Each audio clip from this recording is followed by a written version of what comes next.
Okay, guys, we are live. So, for those listening at home, welcome to the Live from the Sword Coast podcast. My name is Kevin Madison, and I will be your friendly dungeon master this evening. Welcome to our special Halloween edition. Now, hold on. Whew.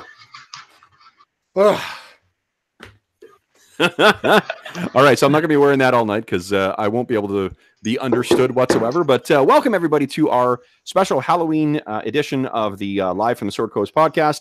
We're going to go around and do a couple intros here. And then we will be jumping into a very special Halloween session. So why don't we go the order that everybody logged in? Jeffrey, tell us who you are and who you play. Oh, you want to know, like, our Pathfinder character? Yeah, our Pathfinder characters, please. Oh, okay. I'm Jeff, and I play Badonk, who is a goblin monk acrobat. And tonight I'm drinking Elijah Craig small batch 12-year-old bourbon. Very nice. And next up is Dave. Good evening. I am Dave Forche. I am playing Wes Littlefoot Painter, and I'm just going to drink out of a skull mug tonight with some eggnog and a little bullet bourbon. Ooh. And last but not least is Steve-O. Yo! I am playing Werbin Silverstone, the Dwarven Druid. Nice. Storm Druid. So, guys, with everyone has logged into Roll20 already. So why don't I do the camera shuffle here? We'll get ourselves in there and we'll talk about the theme for tonight's session. Let's see here. Don't die. I think that's the theme, right? Don't die. Usually, yeah, that's usually a good thing to or a good goal to have. Though on tonight's session, that might be particularly difficult, challenging, even one might say. Let's see here. I'll hit refresh in the old Roll20. Did I close my camera down or not? I can't remember. Let's see here. Loading. Hatching dragons. Obtaining planar transport. And we find ourselves, hey, in Roll20. Nice. Steve, your camera's not working in Roll20. It never has in Chrome. That's why I was using Firefox. Oh, go ahead. Yeah, Steve, go ahead and use Firefox then. That's fine, bud. Okay. Go ahead and swap on over. I'm going to mute myself and mute everyone else here. Yeah, I'm getting a whole bunch of feedback. Yeah, I haven't turned off the... How's that now? Is that better? Yeah. Okay. So the obvious question that's weighing on all of my players' minds right now are, what are we playing? So let me going on? Clear current chat log. Boom. There we go. All right. So I'll wait for Steve to get back in. Coming.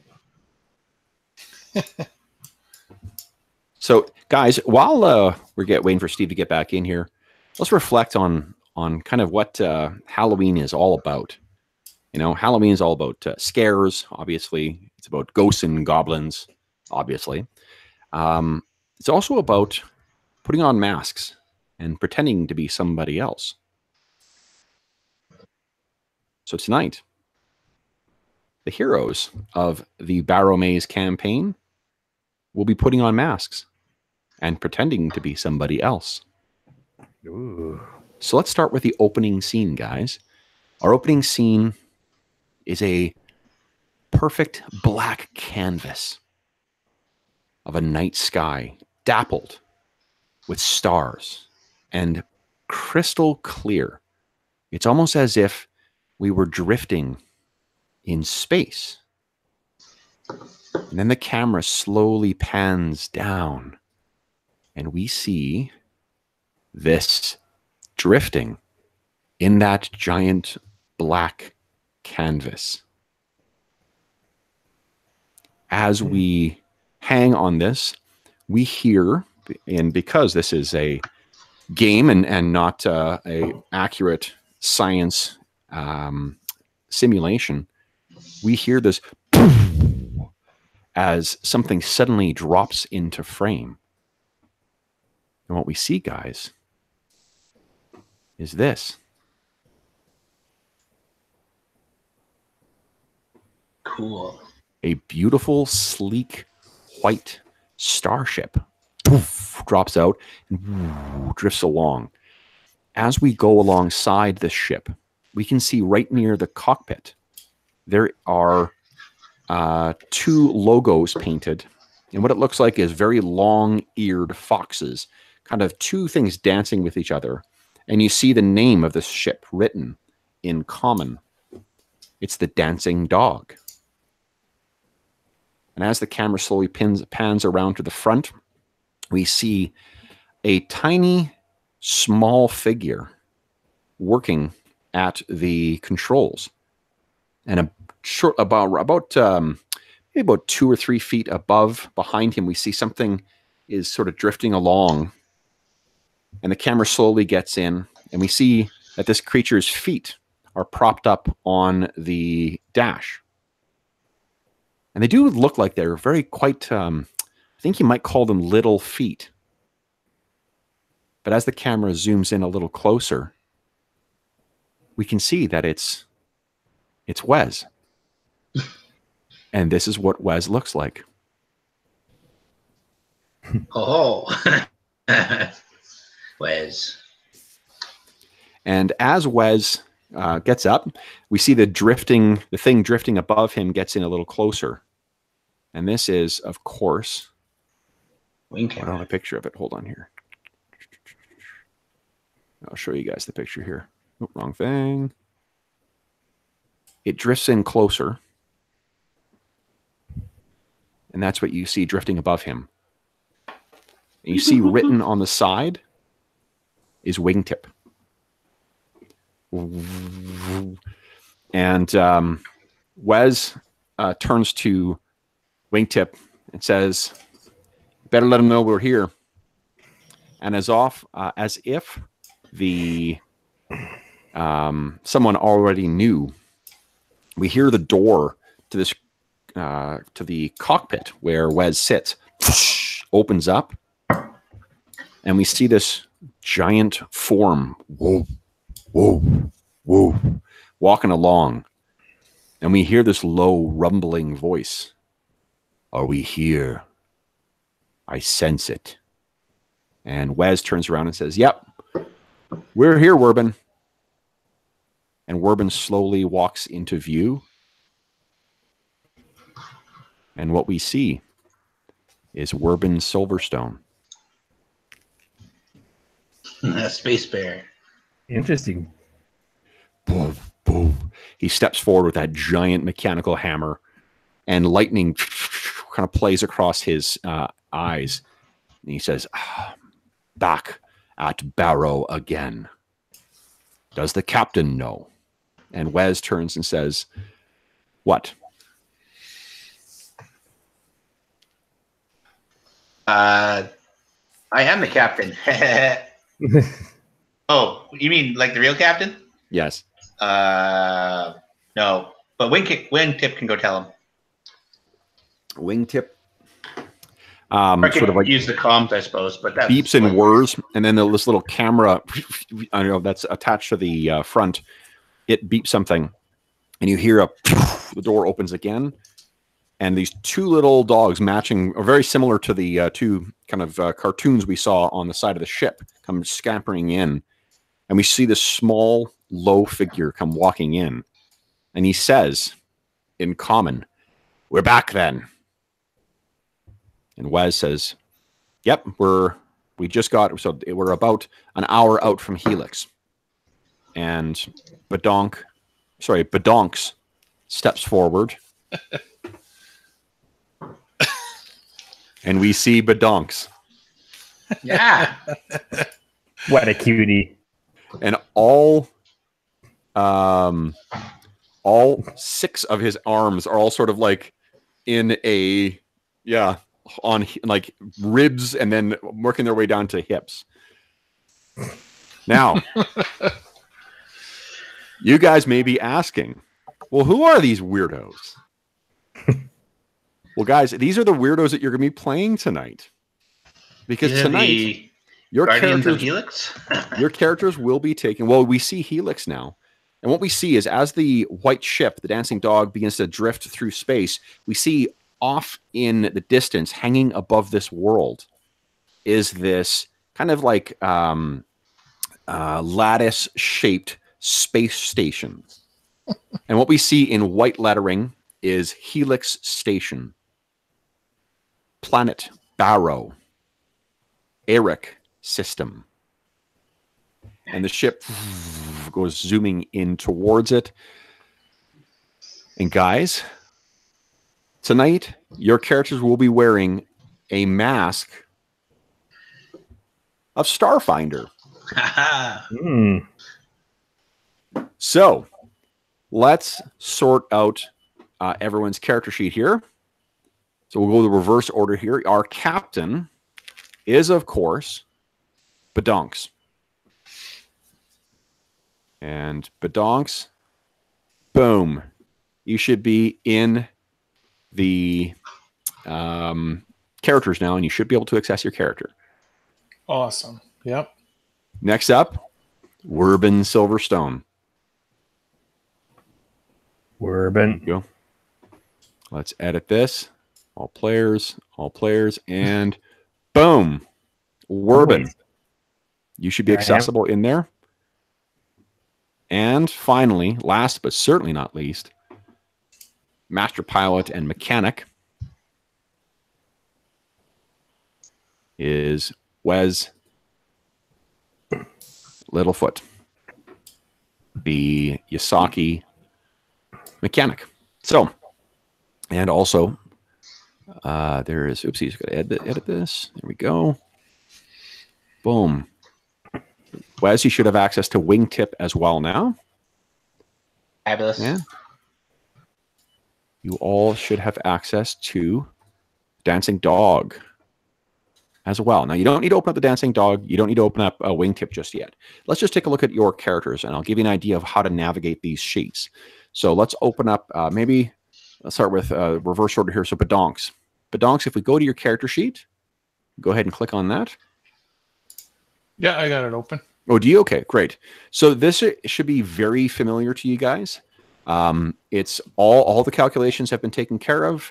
If you want to find something, really the only one that's going to be a little, not tricky, but a little, just requires a little explanation to navigate is your tabs at the bottom right for attacks, abilities, and equipment. Why doesn't everyone click on your abilities? Click on ability. Steve, you'll actually have one more tab that everyone else does not. You have spells as well. Yeah. Ability. Skills. Steve, Skills are not ability. Am I echoing? Yep. Yeah. Yep. You might want to mute your yourself in the window in Roll20. Roll20. Muting. Okay. Do you see on Werben the spells tab as well? Yes. Okay. So I'm going to do the light speed version of the explanation for these characters very quickly here. You can feel free to look up what they actually do, the abilities, or you can click on them and they will display in the chat. So let's start with, where is he here? I don't know why it's open. Boom. Okay. So Badonk. Badonk, you are a Skittermander icon operative. What that means, you have been to the planet Barrow before. This is actually probably your third expedition back. You are an icon because you are effectively like, you know, those like YouTube stars who do all sorts of like crazy stunts and shit like that. Yeah. Imagine if there was an interstellar like grave braving or like, you know, tomb raiding kind of equivalent. That's what you are famous for. So I live broadcast my basically you go along, runs. you have people broadcast your expeditions and the fame that you have brought both yourself from your previous expeditions into something on the planet Barrow that we'll get into in a moment. You've been there and back a bunch of times. You've been incredibly lucky each time, and your fame and the fame of this particular planet and system has grown exponentially. So this is your most in your most recent expeditions. You guys did have a bit of a setback because one of your members he died on the expedition. So you thought that that was, of course, the Eldritch Knight, Sir Albus. So you have just returned with vital new information and a new plan for how to not only access, and navigate the maze, but to find the Barrowmaze. So, Badonks, you've come back, and your abilities, so your Skittermander abilities, Grappler gives you just +2 to try and grapple. Task Resolution is just like Pathfinder or D&D. It's 1d20 plus whatever your modifiers are. The only difference here, the two different ACE armor classes are Energy. EAC is Energy armor class. KAC is Kinetic armor class. So if you're being shot with a projectile, it's KAC. If it's shot with a laser, it's EAC.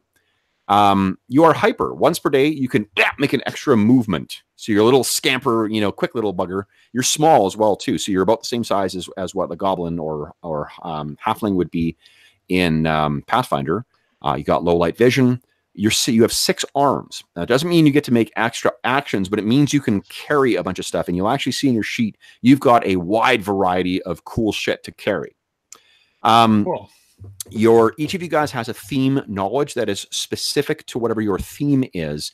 When you're making a Pathfinder character, just like background in Starfinder, just like in Pathfinder 2nd Edition, you pick a theme which it fills the role of kind of like what background does.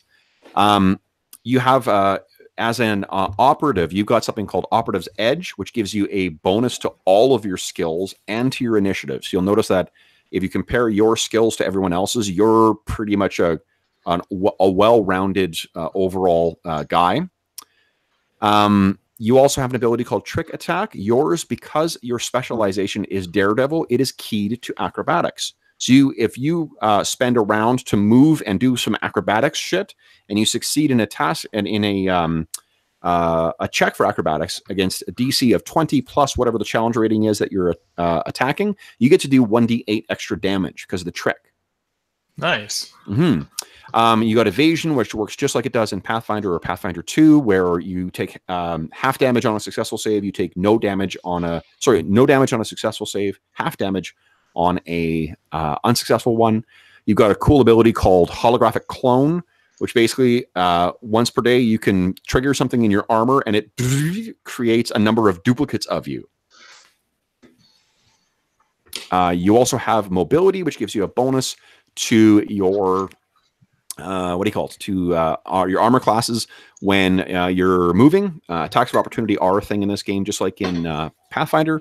And the final ability that I'll point out is Ghost Sound, Minor Stage Magic. So you've learned a small little trick 3 times per day. You can use Ghost Sound to kind of create music and stuff like that. And I'm picturing that you've been using that to try and give like dramatic music, to grab emphasis, to make the videos even more impressive. Right. So that is Badonk. And you take a look under attacks is all your weapons. Those are all the things you carry. And you may notice that you've got enough to have one in each hand as well. This means you are well prepared for whatever you face. That's pretty much it for Badonks. Next up is who I got here, Werbin. So Werby boy, looking under your abilities, you are an uplifted bear. You're a bear that has cybernetic implants that has made you hyper intelligent. But you are otherwise a giant fucking bear. So you'll notice that your height is probably around the 9-foot range. You're a climber. You can automatically climb stuff. You got a climb speed thanks to your claws. You've got an ability called Ferocious Charge. You can charge in without taking penalties. You've got because of your implants, you've got a limited telepathy. So long as you share a language with something within 30 feet, you can communicate telepathically with them. Low light vision, a natural survivor just gives you bonuses to your abilities. Natural weapons are your giant fucking bear claws. You can attack with those. Rawr, rawr. You've got a theme knowledge. Your theme is priest. Your class is mystic. Mystic is kind of like a cleric, but not really quite, kind of like a cleric or like a druid. Your particular focus as a mystic is as Xenodruid. So you've got a special connection with the earth. You come from a place called the Blue Moon that drifts around the planet Eric. So there's a community of uplifted bearers that live there that are in close connection with this arboreal moon. And you come from there. Andor. Kind of, yeah. Let's see, your next one is Mystic Strike. Because of your connection with the Mystic Forces, all of your attacks, your melee attacks, count as count as magical. So that's helpful for things like fighting the incorporeal or whatever. You also have the ability to speak with animals at will because of your Xenodruid focus.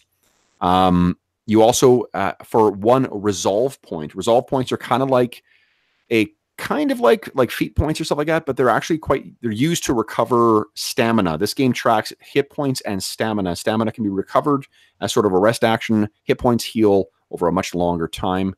But you can actually use a resolve point, some of that residual effort, to use the grasping vines ability. You can cause a vine to grow up from the ground. You can create a mind link with creatures once per day as well. Once per day per creature. If you touch them for a certain length of time, you can connect with them. Also, you have an ability of healing touch. Once per day, you can touch a creature and heal it for 15 points of hit point damage. Lay on hands. And there you go. Now, Steve, you also have, let me click you over here, your spells. The spells should all be familiar. They're very much like what they are in Pathfinder. You've got, let's see here. It says, does it say here how many you can cast per day? It does not. I think at the top, under spell classes. Yes, there you go. So your 0 level spells, Steve, you can cast as many times as you want. That's how many you can cast them as many times as you like. Okay. The first level, you can cast 4 per day, but you are not restricted. You know all of those. You can cast whichever ones you want. You don't need to prep your list or anything like that.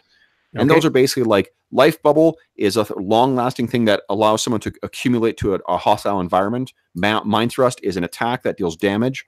Mystic Cure is very much like a cure spell. Remove Condition is something that removes a negative condition. It's not just a cure, doesn't just heal hit points. And finally, Wisp Ally is this cool thing that creates little glowing things that both give off light, but also can help you in combat to provide harrying fire. And then the other ones should make sense as well too. Detect Affliction, Daze, Detect Magic, stuff like that. You can use any of those cantrips at will. And then you can see under your attacks, you got your Bear Claws there. You got your Diamagnetic Storm Hammer. And you've got your Azimuth Laser Pistol. Because you got to come packing. And last, and certainly not least, is Wes the Yasaki Spacefarer mechanic. So he has a bunch of different, I think you've already had a chance, looks like you've had a chance to sort of poke through a lot of these. Do those make sense? Yeah, just reading through some of these here. Drone looks kind of cool. Drone is pretty fucking cool. So just so you know, the drone rules basically is that your drone wingtip always gets either a move or a standard action on its turn. But if you spend a move action directing it, then it gets both a standard and a move action. Okay. So on this station, on the ship, I should say, on the Dancing Dog, you guys each have a specific role as well. There is a pilot, there's a gunner, and there is a captain. And I'm not going to be using the full rules. I mean, to be honest, I'm not going to be using the full rules for Starfinder or for the space combat in this, just because they're to be honest, they take they're a little more hyper detailed than they need to be. So we're just going to sort of hand wave some of that stuff, but I'll just hold you guys collective hands as we go through that stuff. Now, what you're here for, Badonks, what you got while you were away, you guys traveled back to the capital city on Eric, on the planet, the main planet in this system, and that is Ironguard. And at Ironguard, that's where you actually you heard that there was a expedition very, very recently that was supposed to, that said that they managed to gain access to the actual Barrowmaze, the rumored and hidden complex that's supposed to be behind all the bizarre things that happen on the planet Barrow, and all the and access to all the riches that are in there.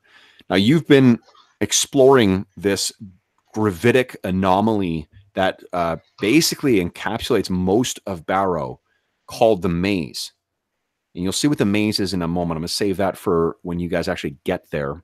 What you found is that someone seems to have accessed the actual secret that's the cause of the necromantic and gravitic anomalies that just cause all these problems on Barrow. And unfortunately, they seem to have died on the way back. But one of their allies on Ironguard, or that was based out of Ironguard, they have the transponder signal. They don't have the finances to go and get them, so you cut a deal with this person, and they gave you the transponder. What you're doing is you're going to arrive at Helix. You're going to take on your extras. That's what you call them, at least. And the extras, and then you were going to go and brave the maze and try and find the source of this. What do you call it? Try and find the source of this signal, find the transponder, and then find out where the entrance to the Barrowmaze is. Or rather, I'm sorry, the entrance to the secret of Barrow. That makes sense? Absolutely. Okay. You guys arrive on, you pull up to Helix Station, and unfortunately I didn't find a cool enough picture of what the station looks like. But you pull up, and it's sort of, like I said, it's sort of a lattice work. If you picture sort of like maybe something like Deep Space Nine, but a little more of an actual full like lattice that encompasses the whole thing, and a little larger on the inside, you're in the right spot. Helix Station is probably a population of about 1,500 or so. And there are, of course, a variety of regular places and regular hangouts that you guys have become quite well known at. The most important of these, of course, is the local motel and motel bar called the Sassy Cyborg. You guys arrive, and you dock. You go through the docking procedures, and this place is just full of all sorts of weirdos. Ever since your show has, Badonks has really, really picked up in the Pact Worlds, there's been more and more people who have come here who are either thrill seekers or treasure hunters or mercenaries hoping to hire on with people.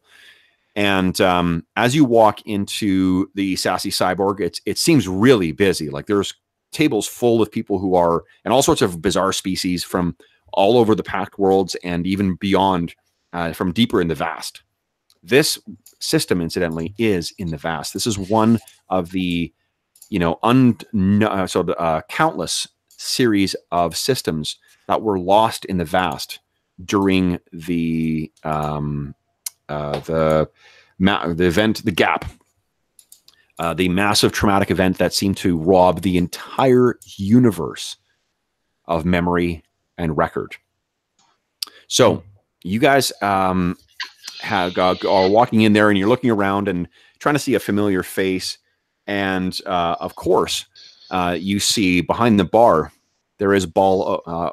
You call him Ballo, but technically it's B-O. It's Ball-O, and he is an android.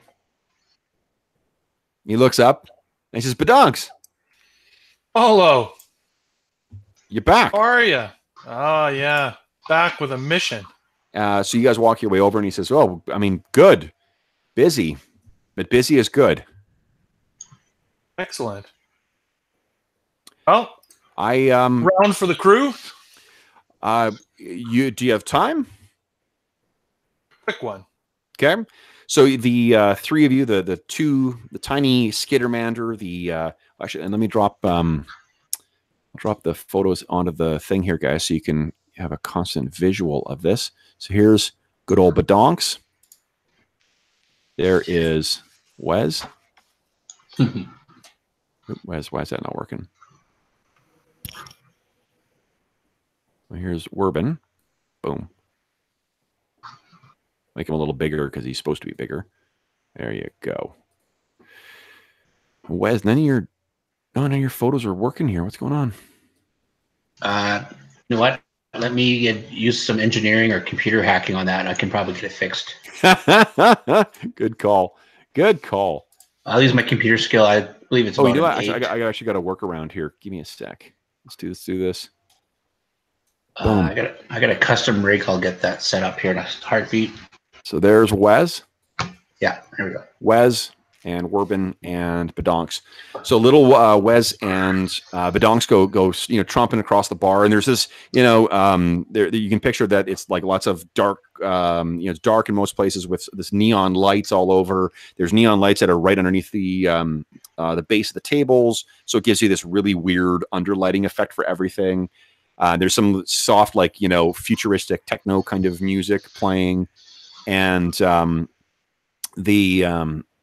as you get to, you saddle up and grab drinks. Of course, Werbin, you need to take 2 seats because, again, you're a giant fucking bear. Mm-hmm. You sit down, and there's this, as you're saddling up, there's this large reptilian creature that you know as a Vesk. And he kind of looks up at you, and then he looks way up at you and decides discretion's the better part of valor, and he leaves the chair, leaving you to sit yourself down. And once you settle up with or set up with drinks as well. Incidentally, Wes is Badonk's cameraman. Wingtip is equipped with a camera, and he's sort of your pilot / engineer / videographer. Wes is also Wes's background is spacefarer, which means he has been and traveled to so many more places than even Badonks has. Badonks is famous in the Pact worlds, but Wes has been all over the fucking place, to the strangest places available in the vast. So what that means for you, Wes, is that you get a pretty sweet bonus when you're making checks to try and identify bizarre things. That's pretty good. Mm-hmm. Now I'm just going to focus on some proper camera angles because we're ready to project this show on the road. Yep. Always got to pick up, B-roll for the show. Right, and, absolutely. Make it look very heroic as we sip our beverages before we head off onto this very dangerous mission. And I think the reason, Werbin, you're along, you're of course a member. You are part of the faith that predominates on the Blue Moon, and that is the Green Faith.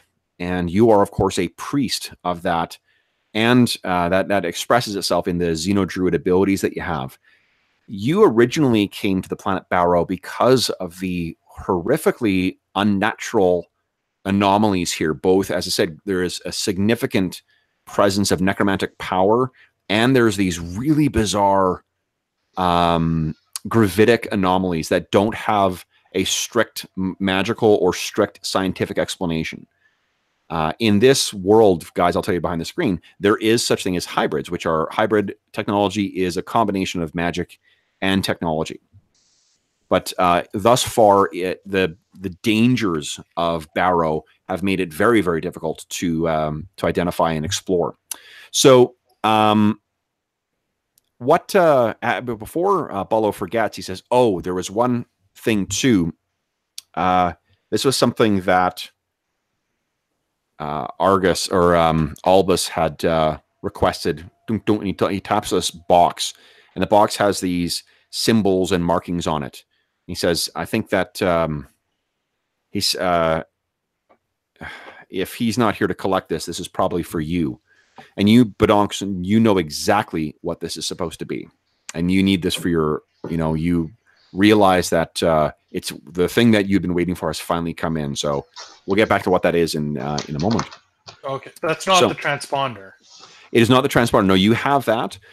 You've got, thanks to Wes's expert computer skills, what you're hoping is that as soon as you get yourself down into the maze, you will be able to pick up that thing, and then Wes will use his crack piloting skills to get you there.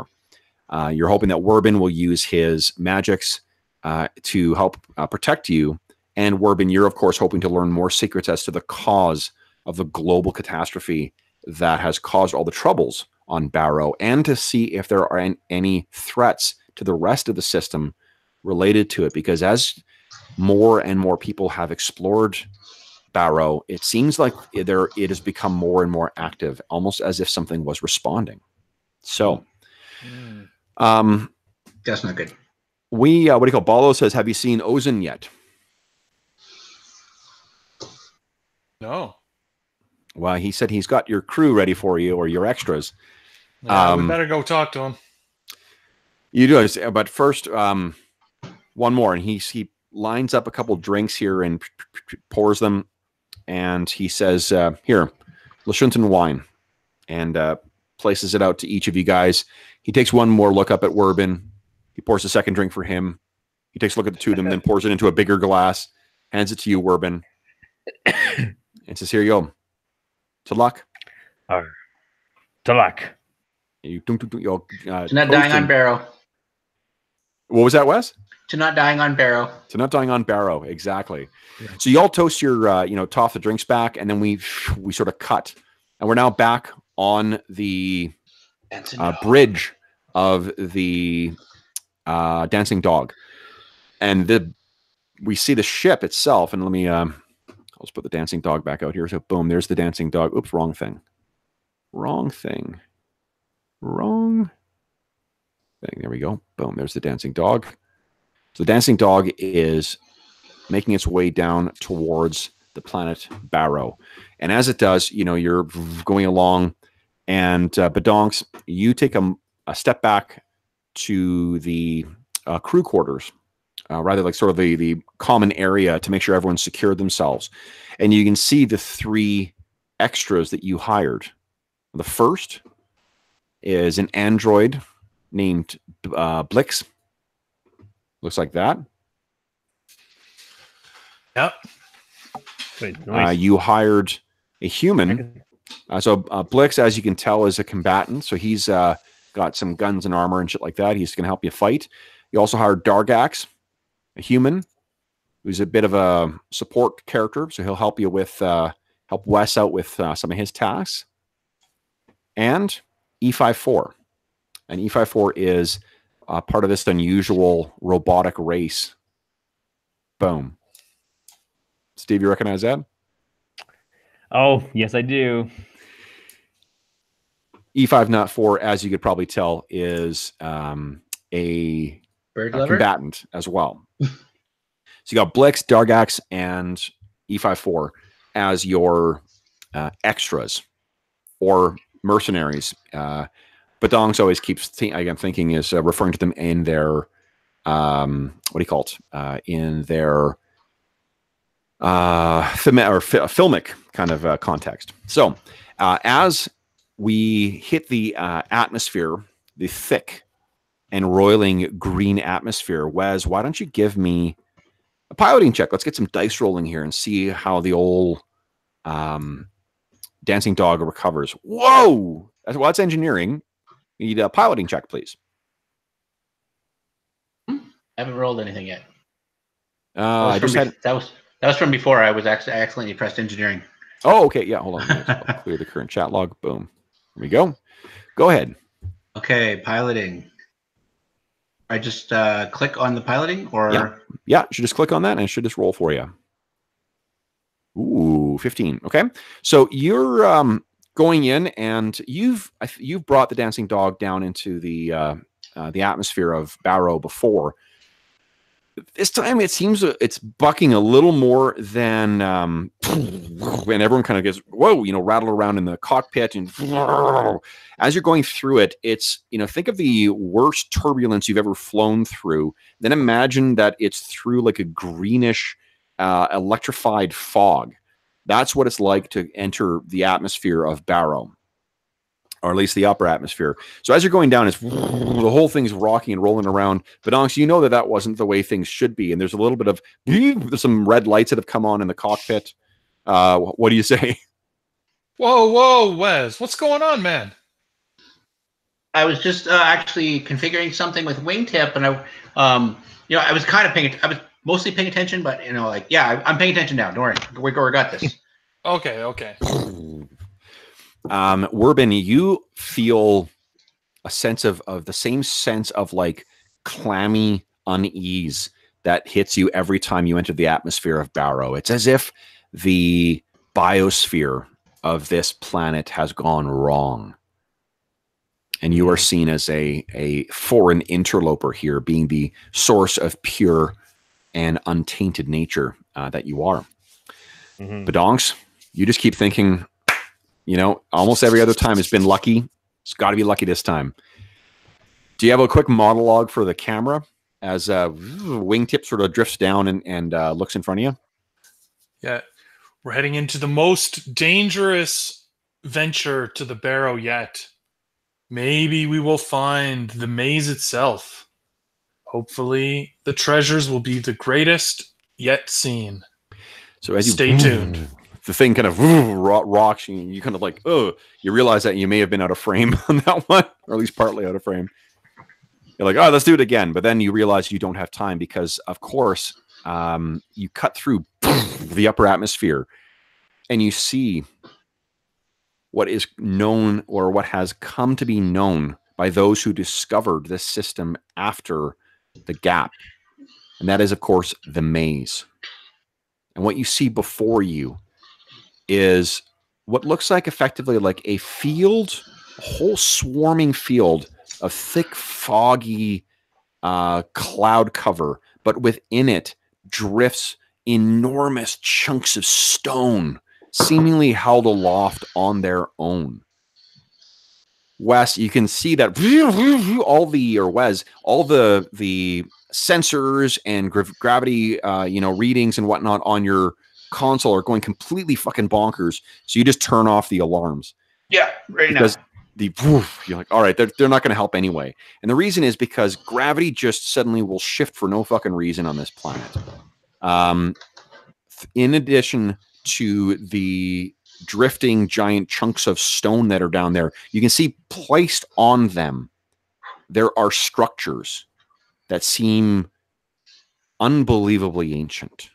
And that's because the reason that this planet is called Barrow is because the entire surface is covered by these enormous drifting chunks of rock held aloft by some unusual magical and anomalous gravitic forces, lashed by storms that seem unending.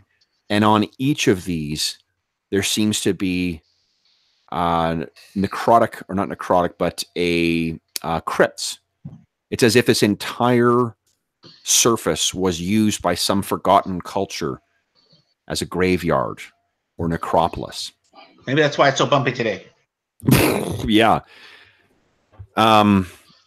We don't know what race yet, at least none know what race may have inhabited here, but what they do know is what has happened to those who visit. And almost as if on cue, you can see this, one of the things drifting in the, that comes drifting by you is a starcraft, another starship that seems to have been shorn in half, and it drifts by. And you don't recognize the make. Why don't you give me a culture check, Wes? And I'm going to give you a +5 to your check. All right, run a culture check because I'm really good at that stuff. That one is not good. Okay, so even with a +5, that doesn't really help you. So even you, Wes, as well traveled and as around as everywhere you've been, you've never seen that. You have no idea. So knowing how this planet operates, that could have been drifting here 100 years for 100 years. It could have been drifting here for 6,000. It's unknown, and you know that this is the kind of stuff that just fills this entire planet. So you have a specific point in the maze you need to reach, flying through all these, vast swirling storms and gravitic anomalies and giant hunks of rock, floating mountains. You got to get yourself into a certain position, and then you should be able to pick up the transponder because you've got the code for it. So why don't you give me First off, why don't I get Werbin and Badonks? Is there anything you want to do or you think your characters will be doing to try and help out Wes with this? Let me just quickly look at my skills. Look at my spells again. But I want to know what my spells do again. Can I click on them? If you click the little black X that appears when you hover over to the name, it'll expand on your sheet. Oh, here we go.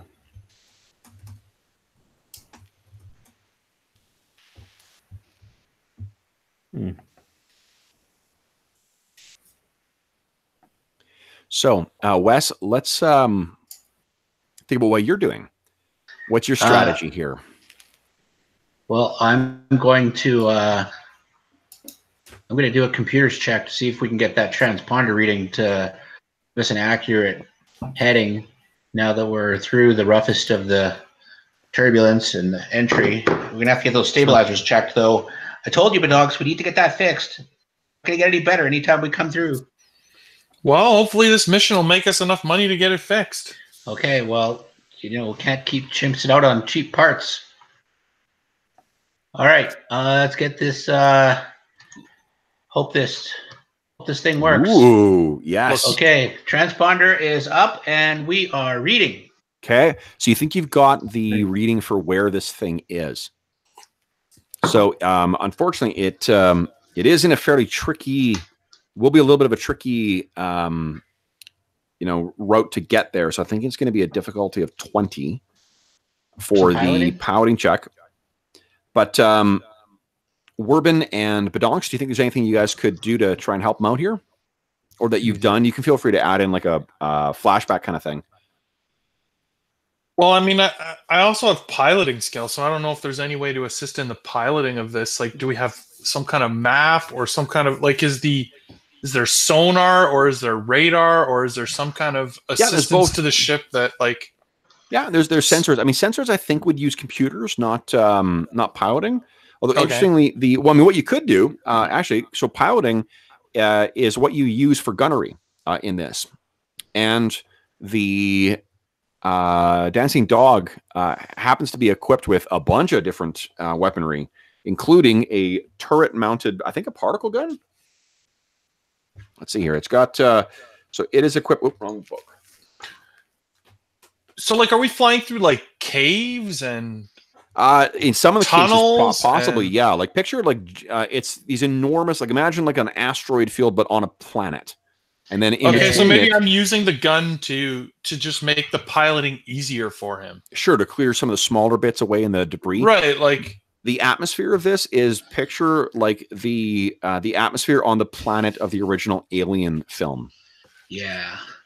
We've got light laser cannons port and starboard, a flak thrower on aft, and there's a turret with a light particle beam.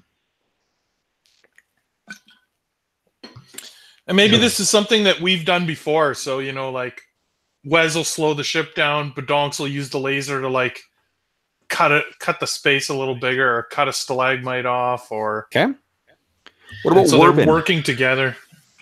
Werbin doesn't have a lot he can do here. He doesn't have a lot of abilities that are sort of applicable to that. You can't use his mysticism in any way. Life science. Well, what do you think? What could he do with the mysticism? I mean, try to, divine where they should be going. No. Could you make sure nothing happens to us from all this necrotic energy that's all over this planet? Yes. As long as you focus on it, I think your detect magic lasts for quite a while, right? Like you just would need to keep. Okay. Well, maybe you can see something that's not visible even to our sensors on the ship. Yeah. Okay. So why don't Badonks and Werbin, why don't you give me a piloting and mysticism check, respectively, please, and let's see how you do. And then we'll apply a modifier to Vax's check here. 17. Okay. Piloting. Whoa! Whoa! And I'm a daredevil. Yeah. Noise, apparently. Okay. I don't know if the So- notes added that. Steve, you're reaching out, and I think that as Werbin sort of reaches out with his senses, what does it look like? What does it? Are there any sort of like, things that manifest on Werbin as he reaches out? Is it like electricity on his fur? Do his eyes go white? When he's just reaching out with his senses, his eyes sort of turn white. Okay. And yes, and cloudy. Yeah.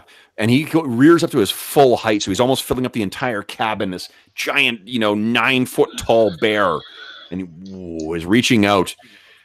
And you're getting a sense of something. So I'll give you a +1 from his result.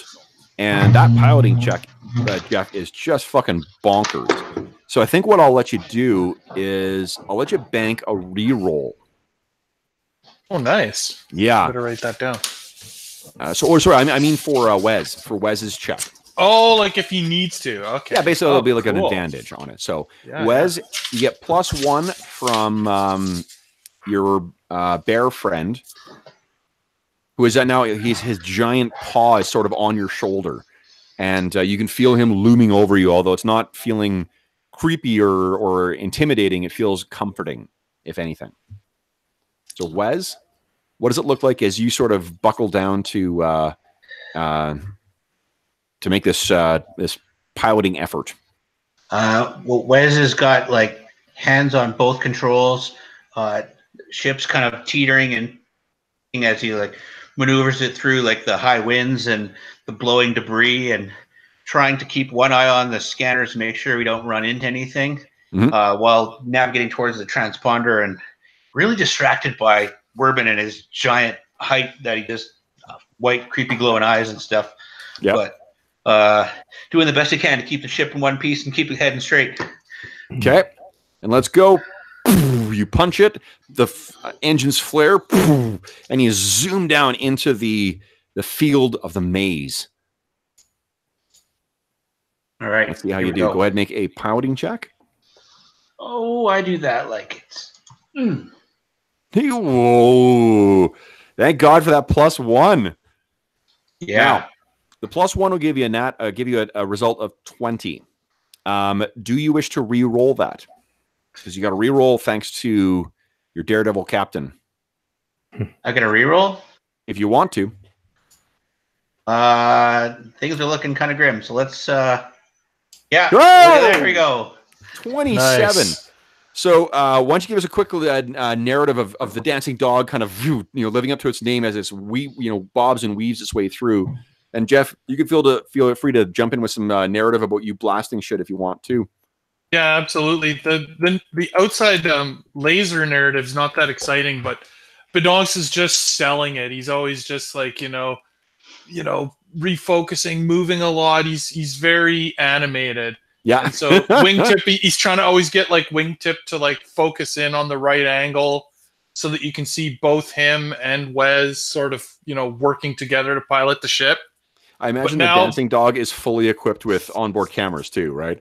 Oh yeah. We've already put 2 or 3 cameras in that gunnery ship section alone, so that in case Wingtip isn't there at the right time, we got an angle that captures Bedonks in like real time.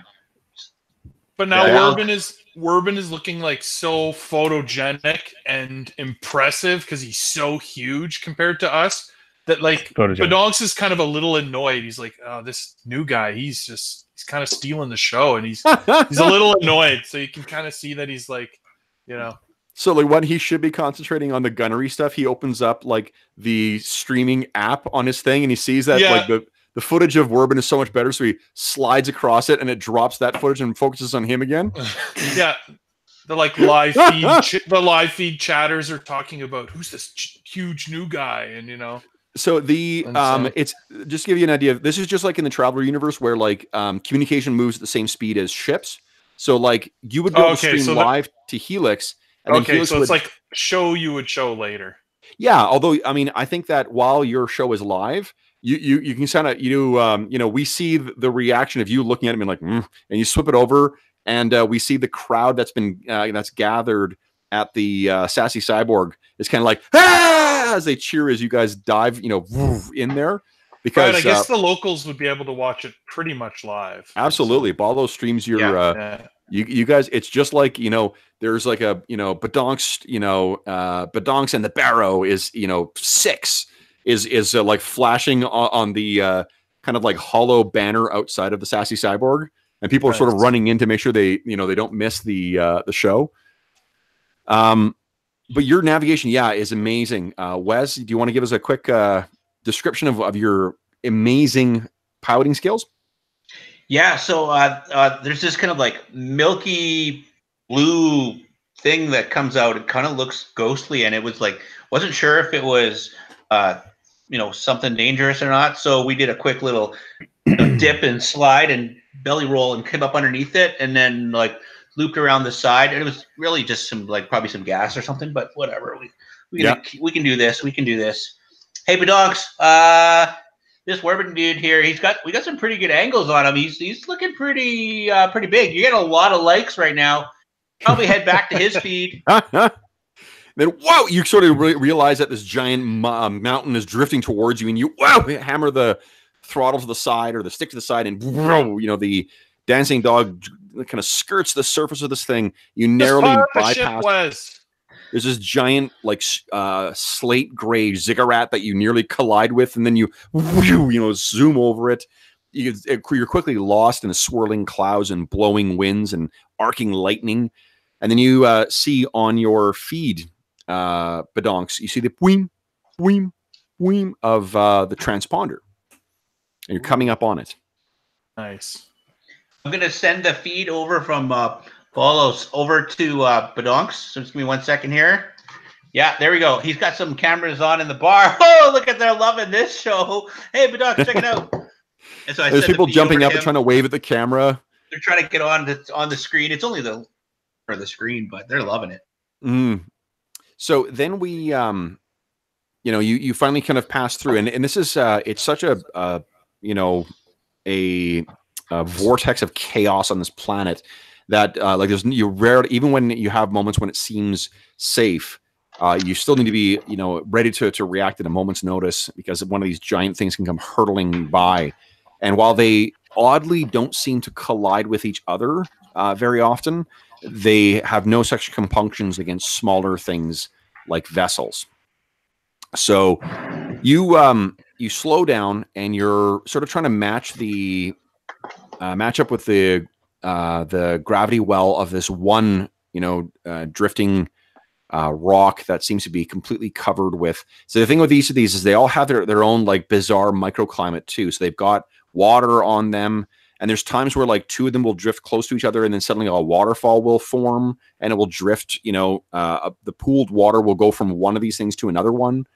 And the one you're going on is, there are, it appears like some smaller kind of like crypts on them. But what is of particular interest to you is the crashed Vescari vessel that has come to rest here. And you can see that this is probably about, it's going to take you, just basically a minute or so to land on the surface here. Although I do need to get one more piloting check from you, Wes, to get your ship down to the surface to go and explore the. Trying to keep it steady. Yeah. So go ahead and give me a piloting check, please. Oh yeah, easily. So easily, even though there's this like everyone's stomach kind of like whoa, lurches.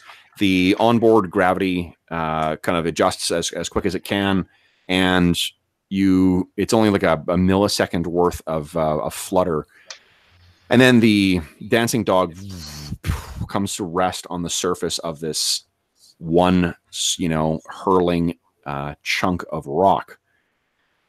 The local gravity, however, is all down facing. The atmosphere, however, is basically imagine like very, very, very high up in our atmosphere. Again, if you picture sort of the scene on the planet on Alien, that's a good touchstone for just how awful things are here. Now, here's a neat thing about armor in Starfinder, guys, is that all armor, unless it says otherwise, is assumed to be environmental. So you can activate something to make it environmentally sealed. Sweet. Gonna need that. Yeah. So who is going to explore the Silver Shadow, the fallen vessel? Well, Gladly, none of us are wearing a red shirt, so I think we should be all right.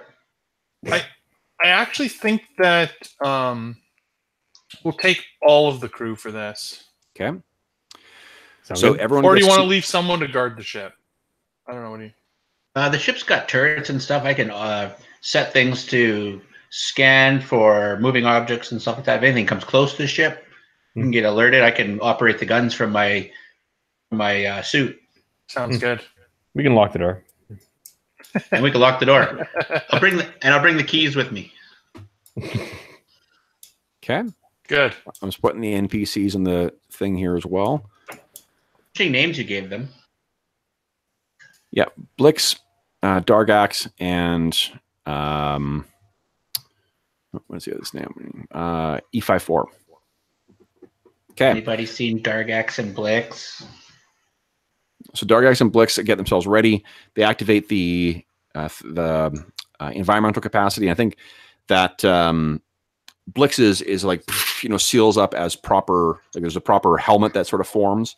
E54 actually doesn't need it. He's a robot, and Dargax hits his, and there's this like field that forms around his head. And he says, "Ready." So all 6 of you are ready to set out. So you set out onto the surface. What does it look like when you guys seal up?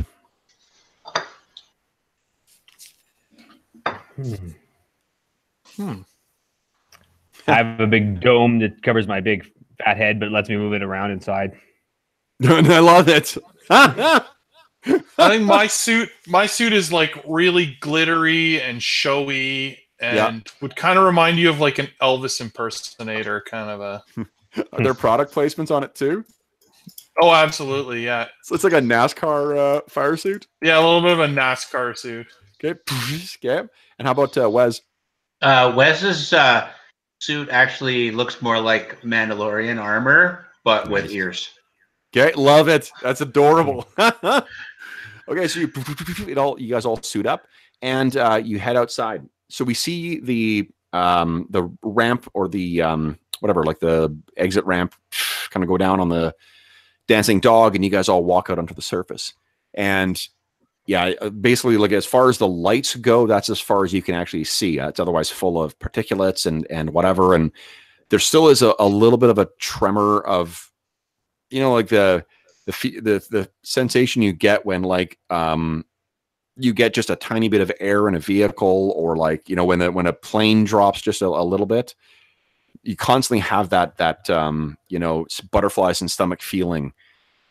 Although I don't think Wes, you don't, because Yasaki are kind of immune to that stuff.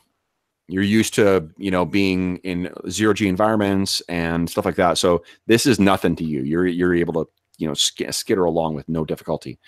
So this vessel is, the Veskari vessels are built with kind of like, they're generally like they're a warlike species. So these are built with a lot of practicalities involved. This thing seems to have slammed down onto the surface, and it speaks to the Veskari design that it's held together pretty much intact as well. Let's see here. Badonks, I think you've got Wurbin to carry that box with you as well, because you knew you would need that. So you guys make your way up to the entrance. The Veskari vessel also is just a little bit bigger than the dancing dog, but pretty much the same. It just has it looks a little bigger because of the squat, you know, kind of practical design on it. You guys reach the side of this vessel, and what do you want to do?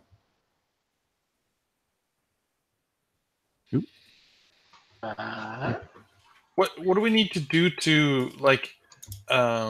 You need to get onto this vessel. So you found this. This thing is the transponder is weak, but what you've heard is this crew, they made its way into the heart of the maze, and that's where the riches. Like there's a guy who seems, like his mind has been broken, who hangs out outside of the Sassy Cyborg. He's been to the heart of the maze. So would we be trying to not damage the ship, or not worried about that? Like, that's what I mean. Not like, worried. Cutting a hole in it. You could use the sensors to have scanned for life signs in it before. I'm assuming you guys would have, or your characters would have thought of that. There's no life signs in here, so there's nothing living within this vessel any longer. So you're not worried about exposing this to the atmosphere. What you need is to access the hard drive or the computer core, I should say, on this vessel, and you can also use that thing in the box to access the crew. I got an idea here, boss. Yeah, let's hear it. Okay, well, we'll have to switch in order to keep streaming. We'll have to switch to suit cams, so we can all kind of stand around and talk to you. But I can send Wingtip the drone around and do a structural scan that we didn't do from orbit because we didn't know where this thing was, and see if any of the airlocks are still active and working. So Wingtip doesn't actually have particularly advanced. It's got good visual. It's got a camera and it's got some good visual sensors, but it doesn't really have a very sophisticated sensor suite on it. That's on your to-do list. Oh, well, maybe if your employer paid you better, you would have a better drone. But yeah, I keep hearing if we have a better help from our expeditions, but we'll just have to make do then. But a visual scan would still be good. It would save us a little bit of time from having to go around the ship. Okay. Let's do a quick visual scan then. Okay. Switching to suit cams.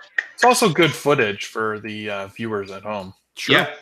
Sounds good. We're all about social media. Yeah. But I'll make sure I split screen, though, so that you're still on the screen. Perfect. Okay.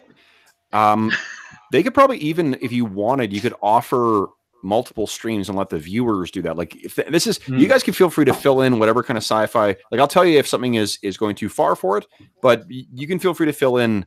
Like, this is your typical advanced sci-fi society. So you've got like personal comm units, and there's other stuff. Plus, in particular for you, Wes, like your whatever it's called, your rig. Yeah. Your rig is like a super badass hacker computer kind of thing. Like, you can do all sorts of really bizarre stuff with it.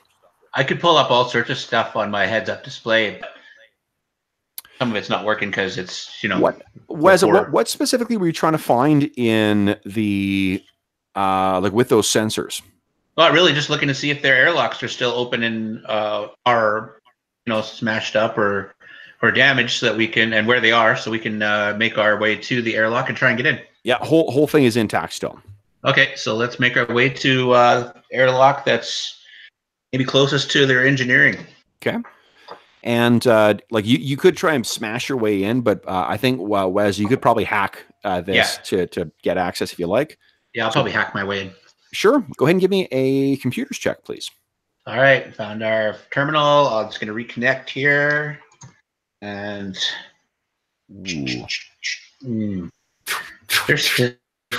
their system seems like the thing might be damaged. Yeah, it seems like the there's something broken in here, and it's not connecting properly to get in. Either that or everything's down still. Yeah, it could be power fluctuations. We'd have to get the power up and running in order for their computers to be working. It's not working, boss. All right. Looks like we'll have to cut our way in. Or smash our way in. Werben, you got any ideas? Well,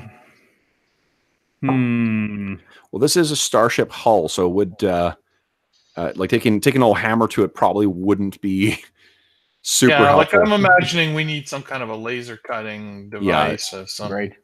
I think that E54 has something built into him. Okay. Yeah, I'm sure we would have planned for that. I mean, sure. We knew we were going into a ship, so. So he goes over and his hand sort of like reforms, and there's this cutting torch that flares up, and he cuts slowly around the outside of this, greenish, or not greenish, this silver colored hull, pitted and stained with the exposure to the atmosphere of Barrow. And then there's like atmosphere that's like exploding out as he's cutting along, and then it slowly fades away, and then finally the whole thing is cut, and you're able to force the door open, and there's the unlit corridor drifting before you. Now, Badonks, do you want to know what's in the crate? Yeah, absolutely. In the crate is an unusual magic item that was brought back from, you think, originates from the planet Eox, and that is the Dead World. It's a world full of undead back in the Pact Worlds. What this is a corpse lantern.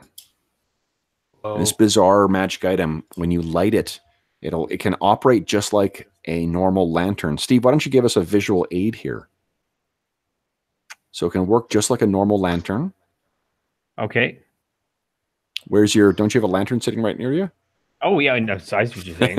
Yeah, a lantern. It looks just like that, only instead of the yellow light being cast by Steve, the welcoming and friendly yellow, it casts a baleful green light. Ooh. And once per day, you can speak a single magic word in Eoxian. And what will happen is that all of the corpses that are lit by that light will begin to babble. And it's said that if you listen carefully, you can pick up valuable information because the dying embers of their souls want to communicate their last, most desperate information to the living. Interesting. Mm-hmm. I will very carefully bring that lamp with us. Okay. So you've got the ceiling thing with it. You make your way into the... Well, what's the sort of marching order here, guys? Who's going to go first? Who's going to go... I actually think that Badonks will always lead the way. Very brave. Hey. Well, and also, he's got to do that for the camera. Okay. So Badonk says, he could always say he's going to lead the way and then cut away. Right. He doesn't actually necessarily always in the front. But. He is pretty fucking tough, though. Like, I mean, as far as the characters go, I think actually you do have the highest EAC and KAC of anybody. Well, and he's also quick to get out of the way when if he needs to. Yeah. Skatermanders are many things, and fucking fast is certainly one of them. So you make your way in, and you're scampering along. Describe for me how you guys are approaching this, the interior of this ship.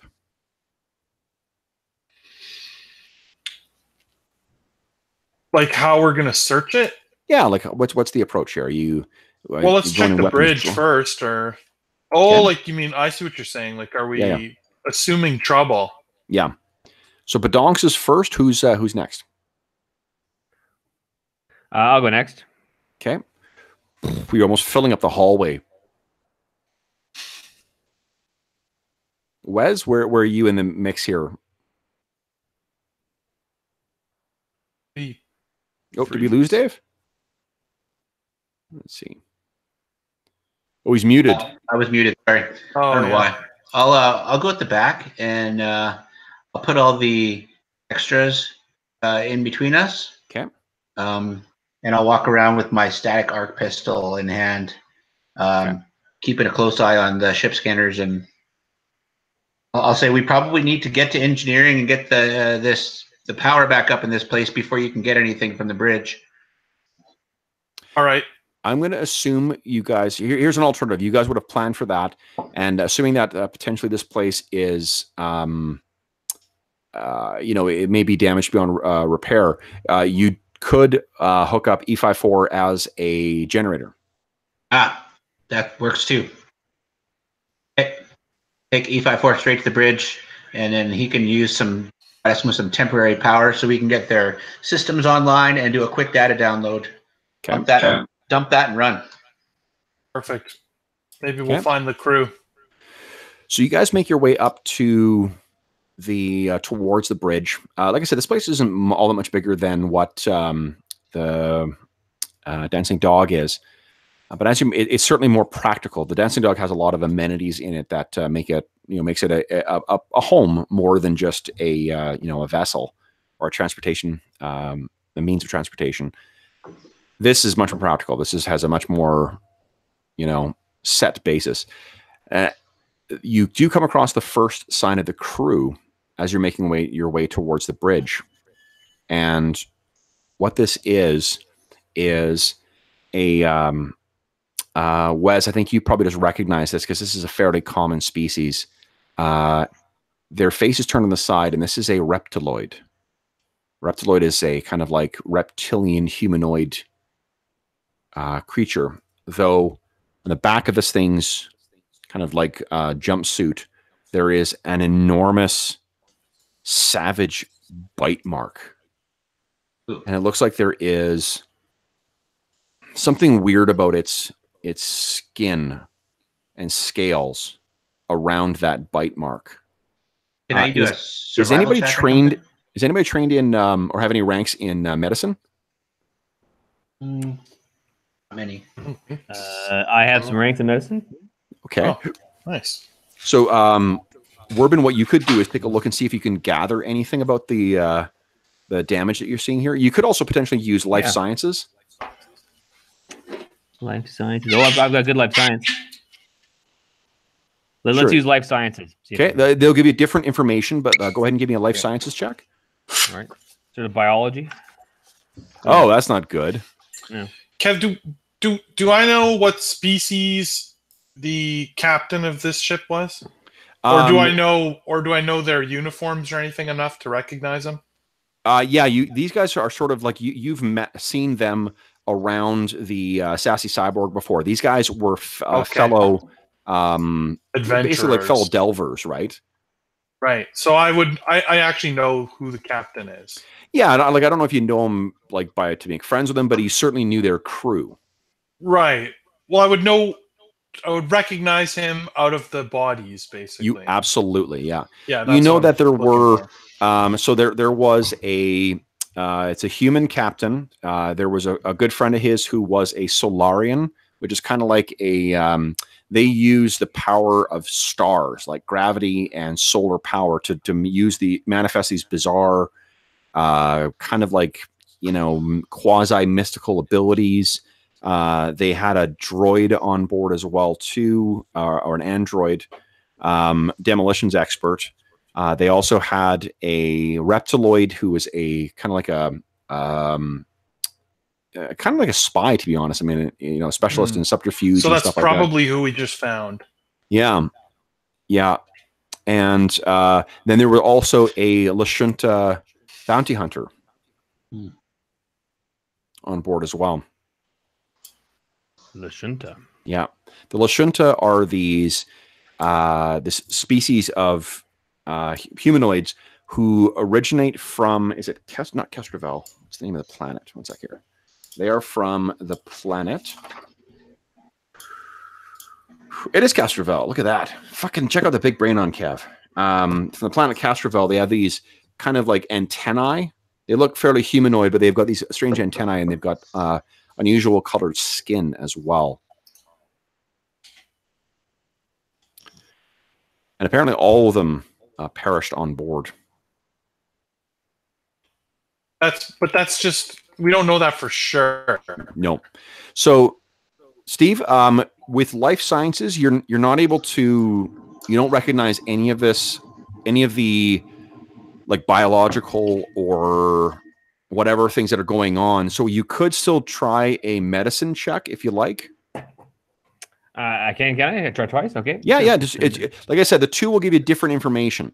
Life science is sort of like an all-purpose catch-all for like biology or chemistry or things like that. Physical science covers more like geology and stuff like that, physics and whatnot. And then medicine is specifically about like things that happen to living organisms.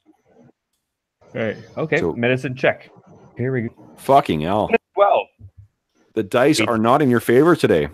Yeah, it happened. Yeah. Reptile, Oh, that first roll was you don't- garbage. you don't know it very well. Yeah, you're not sure what to make of this. You're probably unfamiliar with the particular biology, but yeah, it's this ring shape that's about a foot across. Is anybody else trained in medicine? No. I'm Okay. not. You could use. There's a reason you brought Dargax along. Somebody give me a D20 roll for him, please, and I'll tell you what his bonus is in a sec here. Whoa, +7 is his bonus. that was Wow. really weird. Oh, I should just do this. Got this, boss? You got this. Just way faster to type than spin the little dials. Oh, man. Jesus. So Dargax gets down, and you guys will have to roll with this because the Nat 1, he looks up and he says, I think it's viral. Oh, God. Oh, shoot. Get away from him. Get away. Back up. And he backs up and sort of like, I mean, he's fully encased in a Right. environmental so it's not suit. like we need to sprint out of here, but No. So, Don't unless you let guys want to do anything else with his body, you can Donks make your- is like wiping his hands off, and he's not very impressed with that I'm information. I'm gonna have Wingtip throw up viral hazard warning on our screens so that everybody at home can ramp up the potential damage. Biohazard, yeah. Nice. Okay. Biohazard warning. Why don't you guys all give me perception checks as well, too, please? Oh, Wes. Perception. Nat 1 for Wes. Roll 20 hates. Jeez. Roll You are 20. on fire tonight, my boy. Yep. Holy shit, guys. Wow. We are. I hope the adventure doesn't only move forward with dice. No, because that's fine. You guys nothing may happen tonight. you make your way towards the to where the bridge is, and the bridge, you get there, and the door is you have to actually force it open. And I think between Blix and E54, they grab it and pull it open for you, and the lights, sort of positioned on your environmental suits or your armor, sort of shining in. And this is a fairly the actual cockpit itself probably takes up about maybe like it's a 15-foot diameter, so at 30 feet across. And this place is a mess. Like, as you walk in, you can see there are 3 more bodies in here, and it looks like there's been a firefight in here. Oh. Like, pretty obviously been a firefight? Pretty obviously, like you would recognize the scouring on the inside of this place. There's like panels blown out. Donks is pointing that out to the viewers at home. Looks like the crew was in a firefight, folks. Look at these shot marks here. This panel's clearly blown out. Let's put Stay frosty. massacre up on the screen. Okay. It's all about hyping it up, baby. It's all about hyping it up. We get a spike in views from that. But Donk's sort of like, he's been carrying his weapons very nonchalantly, and now he's sort of like got them all focused out in different directions, like he's ready to be ambushed. I wish I could say I intended it, but this session has become a lot, seeing as that we're actually streaming the game, this has become a lot more meta than what I intended. Pretty funny. Kind of fun, though. Oh, for sure. Yeah. So what do you guys do? What you need from here is any kind of information that would lead back to the heart of the maze. You've got that corpse lantern that you could fire up. I think we should get the generator running the captain first. Here, like only if the captain's here. Am I? The captain is here. Okay, so then I will use the lantern on the captain. He's before you do that, shouldn't we get things rolling and get like a download going? No, well, you work on that. Like, that's boring for the viewers. Right, I'll do that off to the side here. Right. Like, this is the interesting camera stuff, is me using my unique and rare magic item to interview the captain or listen to his ramblings. So you give a little bit of a commentary, I imagine, of how this was, founded. This was something crafted before the gap by the bone alchemists of Eox, and reveal the thing as the box falls away, And it looks very much like what Steve was holding up earlier. There's no atmosphere in here. The dead need no air to breathe, and neither does the flame in the corpse lantern. So as long as there's like a big reveal of big spooky talk. And you light this thing. Not sure if any of you have ever heard the dead talk before at home, but get ready for your first experience of that today. So you know that you look around and you see the three that are in here are the captain, whose name is Daisha. There is his Solarian friend, whose name is Daisha. No, Paisha. Paisha is the captain. Daisha is the friend. And there is also a fallen Lashunta bounty hunter is here as well. I like it. Yep. So, what do you want to do? Well, I'm not. How do I activate the land? Oh, I speak the special words. Light it, and then speak the Eoxian magical phrase. So I light the lantern. I bring it very close to the captain so that everyone can sort of clearly see that he's dead. Yeah. And then I begin speaking the words. There are similar vicious wounds on these things as well. Like bite marks. Maybe that's what it is. Yeah. Steve, why don't you, now that Badonks has said bite marks, why don't you give me another either medicine or life sciences check here? Sure. Let's rock the life sciences here. Okay. My life science should be able to interpret a bite mark.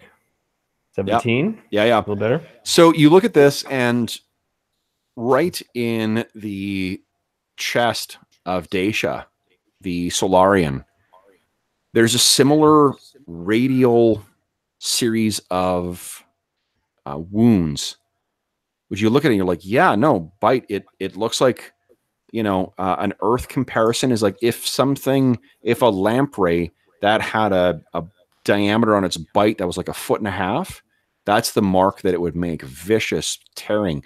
But there's something more than that, because it looks like there's also some bizarre cellular damage that's occurred to the body as well. It's I don't think you rolled well enough to distinguish, but like things that can cause that kind of damage include like certain magics, in particular necrotic magics, but also some radiation or cellular damaging energy. Mm-hmm. So you would say that there's some kind of strange cellular damage? Yes, I would point that out. We're sort of having a little discussion about this for the viewers. Yes, it would appear as though the bodies have been. For the viewers at home, you probably can't quite see this, but there's some unrecognizable, strange cellular damage here. It doesn't look like a regular energy weapon. Wes, would you kindly give me another culture check, please? And don't worry about that cellular damage, folks. This lantern will still work.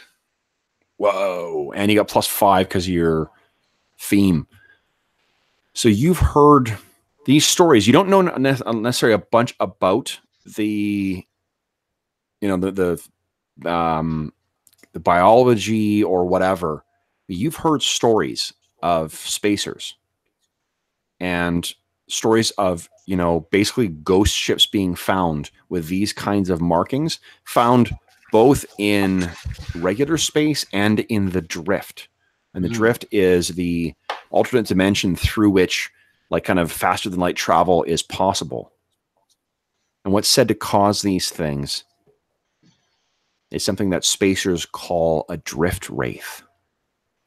A drift wraith. Yeah. That's where I've heard of this type of damage before. A drift wraith. And are they dangerous, Wes? Yeah, they can do this to the crew. Why don't you give me? Let's see here, Werbin. Give me a life sciences again too. Do you know which type of weapon would be effective against a creature like this? Whoa! Check out the big brain on Werbin. Your cybernetic implants are, working at full capacity. Werbin says in this low, determined manner, Garaga call.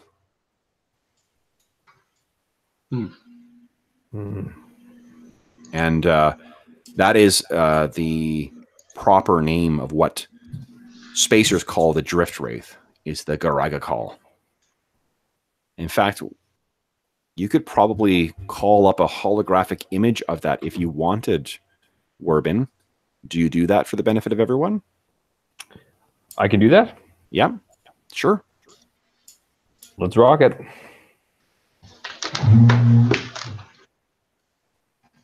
That is a Garaga call or drift. You open wraith. that up, like for us in the ship.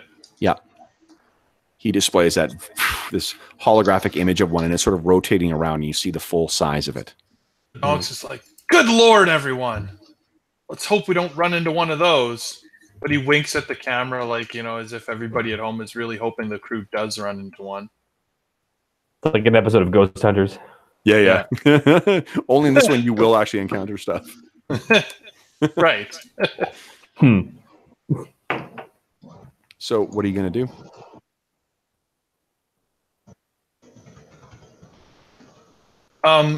Do we know if there's any particular weapon type that would be good against such a fiendish beast? No, Dave. Sorry, Dave. You're not showing up in the Roll20 thing. No. Odd. Is your camera working on yours? It may just be on my end. I mean, you need to refresh the feed. Yeah, I can see it on my Roll20. Okay, give me a sec here. I'll refresh, and you'll probably show up again. We're going to have to mute in a sec then. Yeah, so what let's see here. Boom, boom, boom. Yes, everyone's back again. And mute myself. Perfect. Okay. So what you know, Werbin, about these things is that they're native to the drift. So they're sort of like, they're kind of like parasites that because they feed on radiation and power in particular, which they use to replicate. They have an ability to basically, like, because they're not really of this reality, they can adopt a phased or incorporeal, out of sync status. But they also, because of their unstable nature, they will happily feed on the life energy of living things. And that the cellular damage you've seen here now that they describe, makes perfect sense. It's precisely the kind of damage you see on a body that is a victim of a drift wraith. Nasty customers. What are you guys going to do? What do we know about these for being able to damage them? Do we know anything? Do I? Apart from what I just told you, no. No. Right then. All right, boys. Anything can be flattened by an electric hammer. Yeah. That's why we brought this giant bear. Okay. You going to talk to the captain? I'm going to start a download with E54. I'm going to, now that we know this, bring the lantern over to the captain. Like I was saying, bring it in low. Let everyone see that he's truly dead. Okay. So, and it's casting that weird speaking the words. Green light on him as well, too. Do you want to try and... Actually, why don't Werbin give me a mysticism check, please?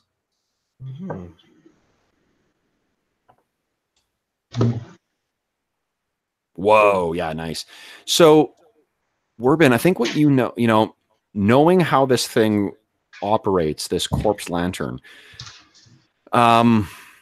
which is obviously like awful necrotic magic as far as you're concerned. It's trying to like, kind of like blow on the dying embers of a soul that has shuffled off its mortal coil.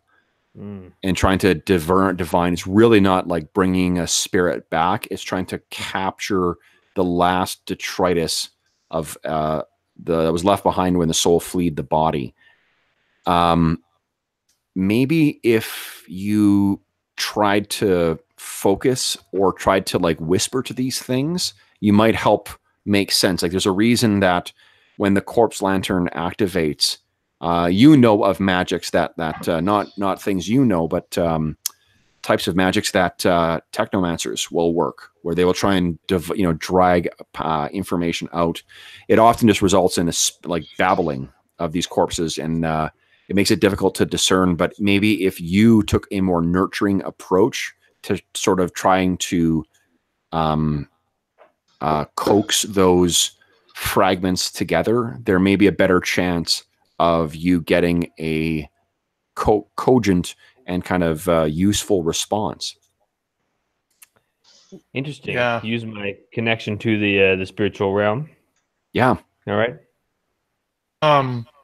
So how do you do that? What does it look like as this big old bear decides to try and shepherd his Well, I put my paws on either side of the head, and I breathe into the mouth of the cadaver.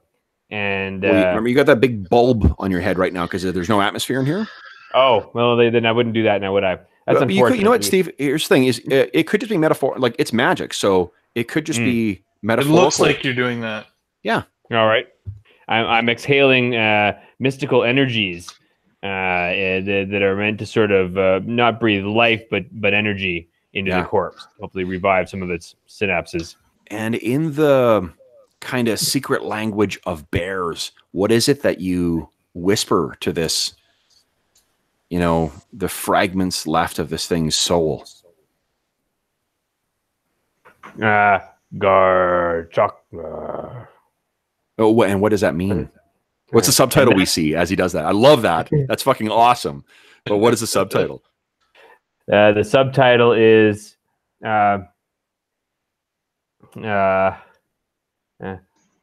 breathe, dead one, and speak with your last wind.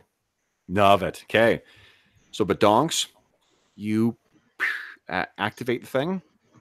And what's the Eoxian word that you speak? And bear in mind, the tongues of Eoxians have been dead for millennia. So it's got to be something that a corpse-like tongue and throat and desiccated lips could pronounce. Ask. Nice. So this word kind of echoes throughout all of you guys, and you can feel it deep in your core as this thing stirs. And even though there's no atmosphere, and even though there's no breathing air, each of these three bodies, Pesha, Desha, and Zokara, all start trembling, and they're scrambling out. And even though, again, there's no atmosphere, you can hear their words tumbling out, all nonsense or seeming nonsense. But Donks, why don't you give me, let me think here, what would this be? How do you think you're trying to make sense of this stuff? Yeah. Because you guys would have had a lot of time to plan this. Like, right. What are you trying? Almost, like diplomacy kind of method, like he's trying to get into their mindset of what their last moments could have been like. Okay. So, I think, let me see here. I don't even know what let me see what skill that might be. See your old. Yeah, I don't know. I mean, there's sense motive, there's diplomacy, there's I don't think he'd be using I think intimidation. you know what? Why don't you give me a sense motive? That's really kind of like the most empathic. That's consistent to me for what you're trying to do. Okay. And are you negotiating with them as this happens as well? Yeah, sort of like trying to like taking a page sort of out of Werbin's book and trying to be, because he's the one who was saying, you need to be more sympathetic to them, not just, using them. And so he's trying to sort of be diplomatic with them. So what is it you're saying to them? How are you trying to direct the babble? Because you're sort of like all over the place in terms of what they're saying. So maybe he's, like... You're right near Pesha right now, the fallen captain. And is his dead eye, like the eyes are all, they're all like milky white that kind of comes with death. The face is twisted in a rigor mortis, grimace of pain. And he's, kind of talking through that. So, yeah, so he's using like some kind of an enduring term that all of us would have for each other, like grifters, or I don't know, whatever we call ourselves. Delvers, I think. Delvers. Yeah. It's like, oh, fellow delvers, it's so sad that you've met an end that was not, the one that we had all hoped for. In your last moments, you did discover the greatest secret of all, the entrance to the maze. Sort of like bring that up and keep bringing up, their glory. Your glory, my friends, will live on forever through this broadcast and this conversation of your discoveries. So as the cacophony of voices are also, there's a bit of a cadence that seems to come to them. And then you find that they're all slowly break into unison, and they're all echoing the same thing. They're repeating a bunch of numbers. They're going and going and going and repeating these numbers until it slowly gets more quiet and more quiet. And then their bodies shudder. Recorded their numbers. And you hear the collective second death rattles of these things. And Werbin, you feel the last bit of their life flee their bodies. What a powerful moment, folks. As Badonks looks right into the nearest camera. Witnessed it here. Now, each of you suddenly hears something that you don't know. Only you hear. And it is more a sensation than a word. But it's communicated in an intelligent manner. And what that is hunger. And you sort of look around.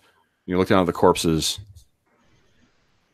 And Wes, you told me that you were leaving. You had those sensors going, right, on the ship? Yeah. You get there's on your rig. What does your rig look like, by the way? It's built into my HUD on the inside of my visor. I can just check and go through menus and options and pull different stuff up with an optical scan. Oh, yeah, I love it. Yeah. It reads my iris movements.